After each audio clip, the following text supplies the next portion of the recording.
আজকে সজনে ডাঁটা আর আলু দিয়ে খুব সাধারণ একটা রান্না দেখাচ্ছি। খেতে খুবই সুস্বাদু হয়। এর জন্য প্রথমে কড়াই গরম করে সাদা তেল দিয়ে 4টে সজনে ডাঁটা কেটে রেখেছিলাম, সেটা দিয়ে সামান্য নেড়ে নিচ্ছি। কিছুক্ষণ নেড়ে নেওয়ার পর আমি সামান্য লবণ দিয়ে আরও কিছুক্ষণ নেড়ে নিয়েছি। আমি এখানে 2 মিনিটের মতন কম হিটে ডাঁটাটা ভেজে নিয়েছি। এবার সজনে ডাঁটাটা আমি তুলে নেব। যারা পেঁয়াজ রসুন একদম পছন্দ করেন না তারাও এই রান্নাটা করে নিতে পারেন। আবার ঘরে সামান্য উপকরণ আলু আছে, সাদা তিল আছে, তারাও এটা করে নিতে পারেন, কারণ আমি এটা সাদা তিল দিয়ে রান্নাটা করে নেব। ডাঁটাটা তুলে নেওয়ার পর আরও কিছুটা তেল দিয়ে 2টো টুকরো করা শুকনো লঙ্কা ও সামান্য কালো জিরে ফোড়ন দিয়ে এবারে আমি দিয়ে দিচ্ছি কেটে রাখা আলুটা। এখানে আমি 4টে মিডিয়াম সাইজের আলু ডুমো ডুমো করে কেটে ভালোভাবে ধুয়ে জলটা ঝরিয়ে রেখেছিলাম। হিটটা মিডিয়াম রেখে 2 মিনিট ভেজে নেওয়ার পর আমি এতে স্বাদ মতো লবণ দিয়ে দিচ্ছি। আমি এরপরে আর লবণ কিন্তু দেব না। হলুদ গুঁড়ো দিয়ে দিচ্ছি খুব সামান্য পরিমাণ, এটা না দিলেও চলবে। আর লঙ্কা গুঁড়ো দিচ্ছি 1/2 টিস্পুন। অনেকেই আছেন যারা পেঁয়াজ রসুনের গন্ধ একদম নিতে পারেন না। আবার অনেকে সাদামাটা রান্না খুব ভালোবাসেন।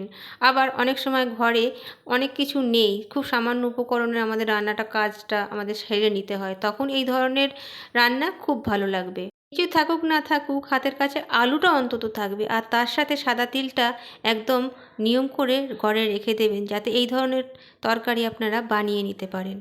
আলুটা কিছুক্ষণ ভেজে নেওয়ার পর আমি এতে পরিমাণ মতন জল দিয়ে কিছুক্ষণ ফুটিয়ে নেওয়ার পর ঢাকা দিয়ে দিচ্ছি। জল কিন্তু বেশি দেওয়া যাবে না, একদম মাখা মাখা হবে সেই মতন জলটা দিতে হবে। 2 মিনিট ফুটিয়ে নেওয়ার পর ঢাকাটা খুলে এবার আমি ভাজা সজনে ডাঁটাটা দিয়ে দিচ্ছি। ডাঁটাটা নরম হওয়ার জন্য আমি পরে দিচ্ছি, আর ডাঁটাটা যদি একটু বেশি মোটা হয় আর একটু শক্ত হয় তাহলে প্রথম থেকেই আপনারা দিয়ে দেবেন। আবার 5 মিনিটের জন্য আমি মিডিয়াম হিটে ঢাকা দিয়ে দিলাম।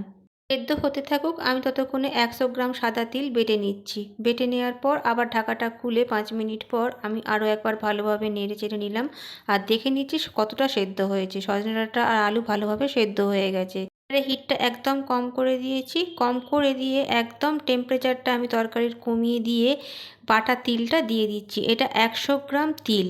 তিল কিন্তু পোস্তর মতন একদম হিট বেশি সহ্য করতে পারে না, একদম ছানা কাটার মতন হয়ে যায়। খুব সাবধানে রান্না করতে হবে।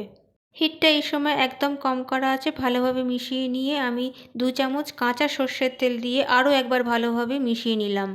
এই দেখুন খুব সুন্দর, একদম যেন মনে হচ্ছে আলু পোস্ত, মানে আলু ডাঁটা পোস্তর মতন দেখতে খুব সুন্দর হয়েছে। এই দেখুন, কম হিটেই ঢাকা দিয়ে 1 মিনিট রাখার পর গ্যাসের ফ্লেমটা অফ করে দিয়ে আরও কিছুক্ষণ ভাপে রেখে দেওয়ার পর আমি এটা খুলে নিচ্ছি।